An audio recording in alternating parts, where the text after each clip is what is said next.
நேபுகாத் நேச்சார் சொப்பனங்களை கண்டான். நேபுகாத் நேச்சார் ராஜ்யபாரம் பண்ணும் 2ஆம் வருஷத்திலே நேபுகாத் நேச்சார் சொப்பனங்களை கண்டான். அதனால் ஆவி கலங்கி அவனுடைய நித்திரை கலைந்தது. அப்பொழுது ராஜா தன் சொப்பனங்களை தனக்கு தெரிவிக்கும் பொருட்டு சாஸ்திரிகளையும் ஜோசியரையும் சூனியக்காரரையும் கல்தேயரையும் அழைக்கச் சொன்னான். அவர்கள் வந்து ராஜ சமூகத்தில் நின்றார்கள். ராஜா அவர்களை நோக்கி, ஒரு சொப்பனம் கண்டேன், அந்த சொப்பனத்தை அறிய வேண்டும் என்று என் ஆவி கலங்கி இருக்கிறது என்றான்.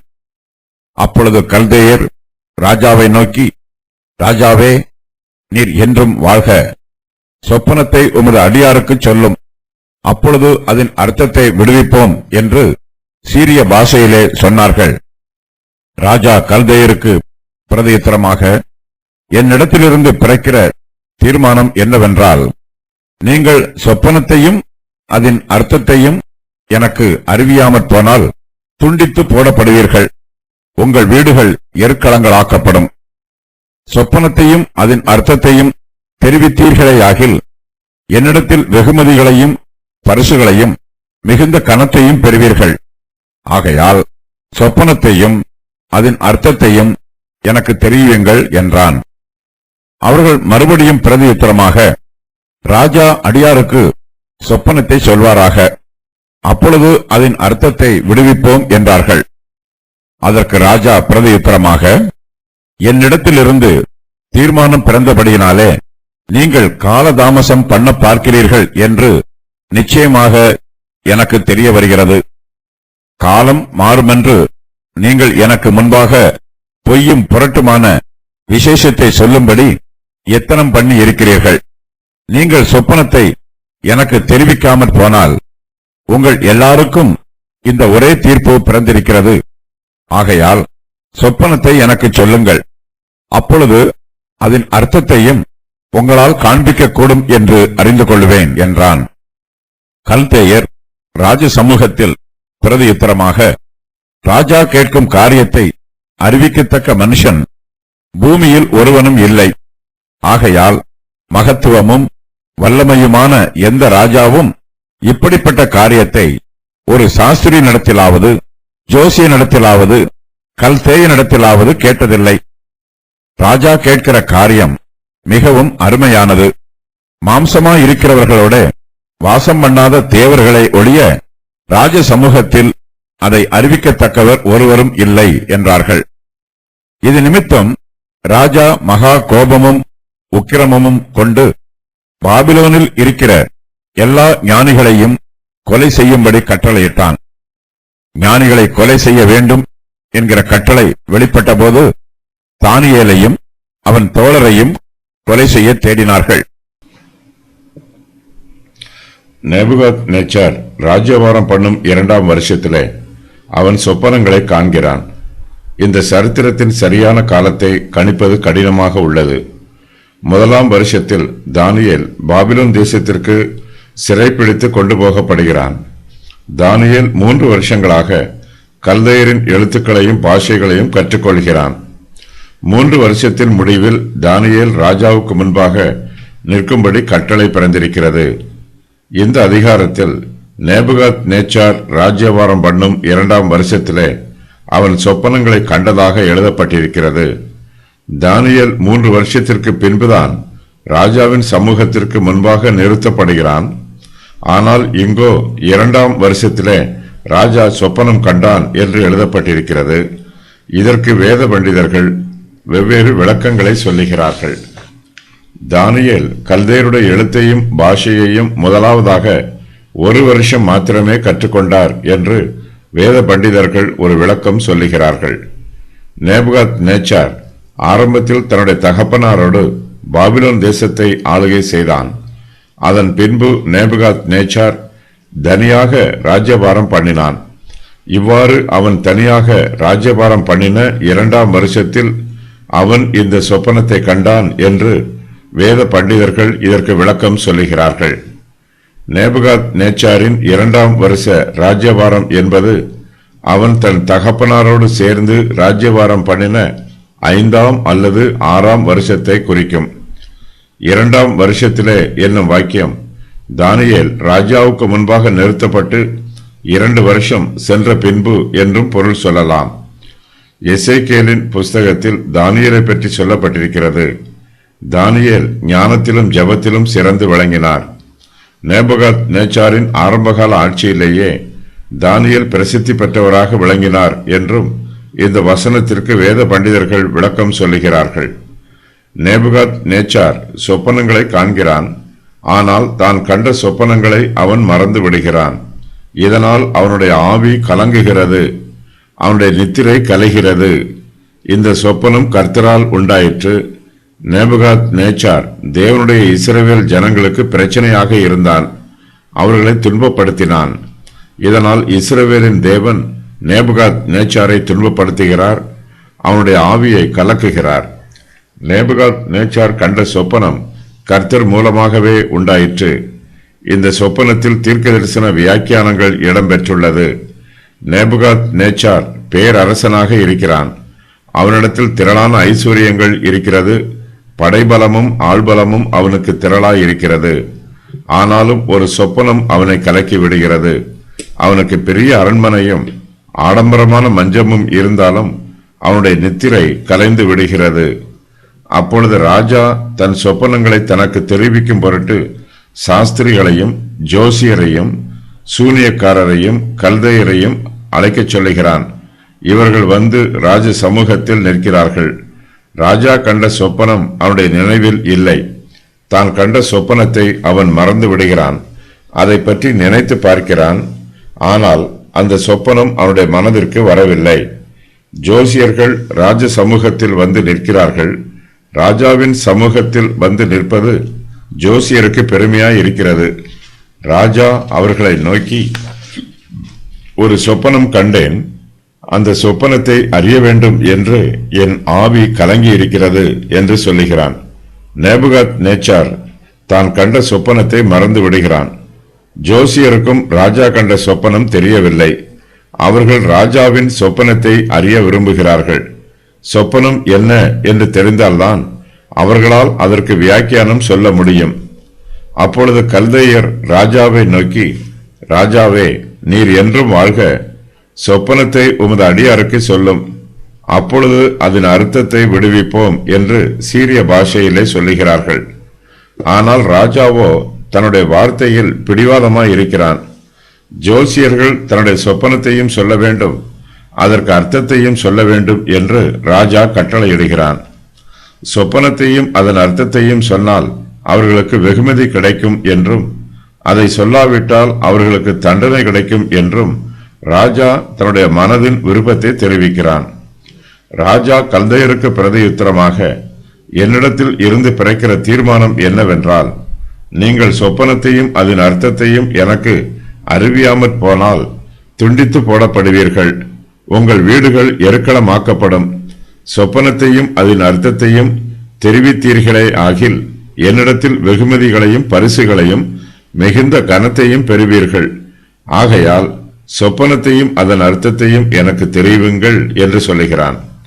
ராஜா ஜோசியருக்கு ஆசை வார்த்தைகளையும் சொல்லுகிறான், எச்சரிப்பின் வார்த்தைகளையும் சொல்லுகிறான். ஜோசியர்களால் ராஜாவின் சொப்பனத்தை சொல்ல முடியவில்லை.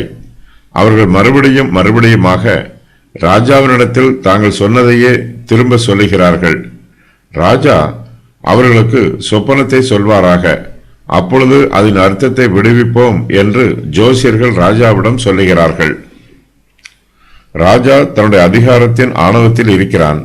அதிகாரத்தின் ஆணவத்தில் இருக்கிறவர்கள் நியாயத்தை பற்றி சிந்திக்கவும் மாட்டார்கள். அவர்களுக்கு நியாயத்தை பற்றி சொன்னாலும் அதை செவி கொடுத்து கேட்கவும் மாட்டார்கள். அவர்கள் உண்மைக்கு ஊமைகளாகவும் நீதிக்கு செவிடர்களாகவும் இருப்பார்கள். கல்தையருடைய ஜோசியர்கள் ராஜாவிடம் யதார்த்தமாக பேசுகிறார்கள். ஆனால் நேபுகாத் நேச்சாரோ தன்னுடைய பொறுமையை இழந்து விடுகிறான். அவர்கள் காலதாமசம் பண்ண பார்க்கிறார்கள் என்று அவர்கள் மீது சந்தேகப்படுகிறான். ராஜா தன்னுடைய ஜோசியர்களையே சந்தேகப்படுகிறான். அவர்கள் சொப்பனத்தையும் சொல்ல வேண்டும், அப்போதுதான் அவர்களால் அதன் அர்த்தத்தை சொல்ல முடியும் என்று ராஜா சொல்லுகிறான். நேபுகாத் நேச்சார் தன்னுடைய ஜோசியரிடம் என்னிடத்தில் இருந்து தீர்மானம் பிறந்தபடியினாலே நீங்கள் காலதாமசம் பண்ண பார்க்கிறீர்கள் என்று நிச்சயமாக எனக்கு தெரிய வருகிறது. காலம் மாறும் என்று நீங்கள் எனக்கு முன்பாக பொய்யும் புரட்டுமான விசேஷத்தை சொல்லும்படி எத்தனம் பண்ணி இருக்கிறீர்கள். நீங்கள் சொப்பனத்தை எனக்கு தெரிவியாமற் போனால் உங்கள் எல்லாருக்கும் இந்த ஒரே தீர்ப்பு பிறந்திருக்கிறது. ஆகையால் சொப்பனத்தை எனக்கு சொல்லுங்கள், அப்பொழுது அதன் அர்த்தத்தையும் உங்களால் காண்பிக்க கூடும் என்று அறிந்து கொள்ளுவேன் என்று சொல்லுகிறான். ராஜா சொப்பனம் கண்டு அந்த சொப்பனத்தை தங்களிடம் சொல்லாமல் மறைக்கிறானா அல்லது தான் கண்ட சொப்பனத்தை மறந்து விட்டானா என்பது ஜோசியருக்கு தெரியவில்லை. ஆனால் ராஜாவின் வார்த்தைகளோ கடுமையாய் இருக்கிறது. ராஜா தன்னுடைய ஜோசியரை பொய்யும் புரட்டுமான வார்த்தைகளை சொல்லுகிறவர்கள் என்று குற்றம் சொல்லுகிறான். ராஜாவின் ஆவி கலங்கி இருக்கிறது, அவனுடைய நித்திரை கலந்திருக்கிறது. ராஜாவுக்கு அமைதி திரும்ப வேண்டும். ஜோசியர்கள் ராஜாவின் சொப்பனத்தையும் அதன் அர்த்தத்தையும் சொன்னால் மாத்திரமே கலங்கியிருக்கிற ராஜாவின் ஆவி தெளிவடையும். ராஜாவுக்கு மறுபடியும் நித்திரை வரும்.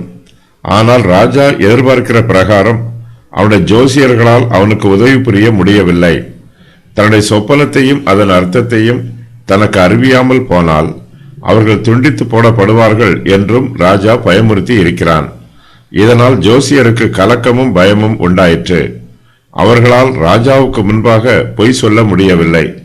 ராஜ சமூகத்தில் வந்திருக்கிற சாஸ்திரிகளும் ஜோசியரும் சூனியக்காரரும் கல்தையரும் ராஜாவுக்கு பிரதியுத்தரமாக, ராஜா கேட்கும் காரியத்தை அறிவிக்கத்தக்க மனுஷன் பூமியில் ஒருவனும் இல்லை. ஆகையால் மகத்துவமும் வல்லமையுமான எந்த ராஜாவும் இப்படிப்பட்ட காரியத்தை ஒரு சாஸ்திரியின் இடத்திலாவது ஜோசியனின் இடத்திலாவது கல்தையனின் இடத்திலாவது கேட்டதில்லை. ராஜா கேட்கிற காரியம் மிகவும் அருமையானது. மாம்சமாய் இருக்கிறவர்களோட வாசம் பண்ணாத தேவர்களே ஒழிய ராஜ சமூகத்தில் அதை அறிவிக்கத்தக்கவர் ஒருவரும் இல்லை என்று ஒருமித்த குரலில் சொல்லுகிறார்கள். ராஜா தான் கண்ட சொப்பனத்தை தங்களுக்கு அறிவிப்பான் என்று ஜோசியர்கள் எதிர்பார்க்கிறார்கள்.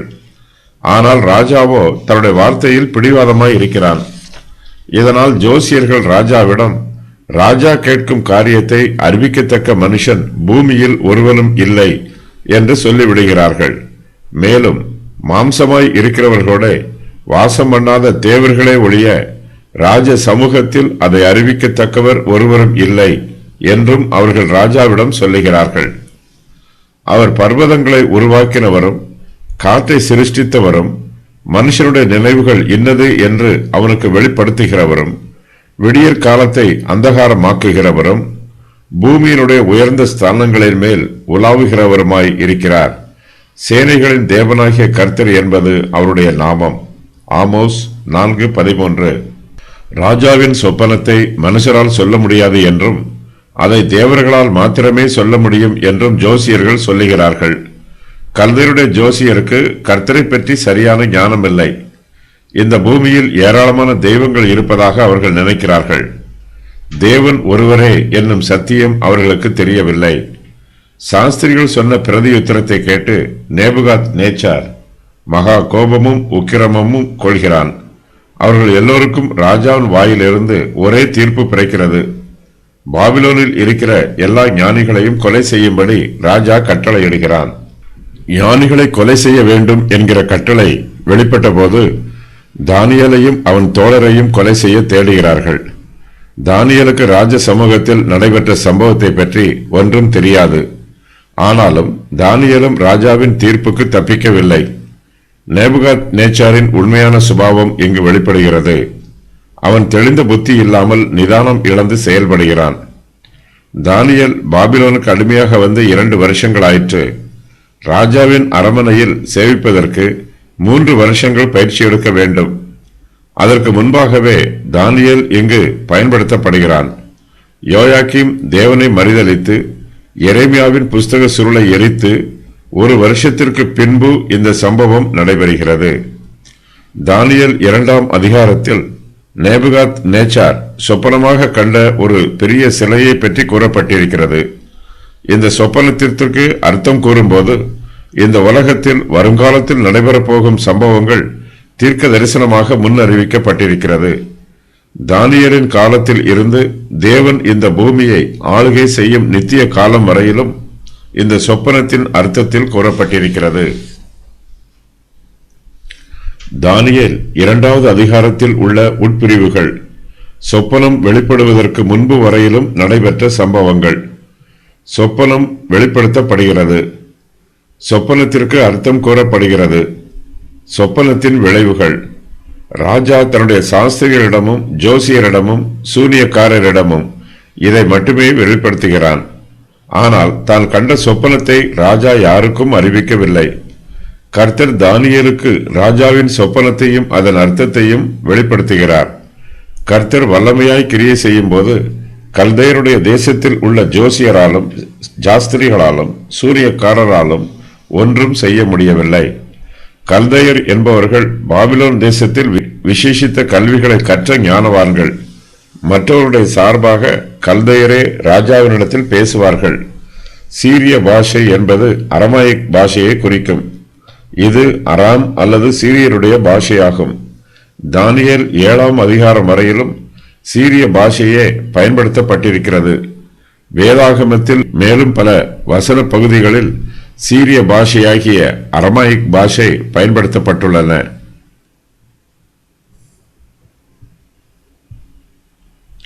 ராஜாவின் கட்டளை மிகவும் கடுமையாக உள்ளது.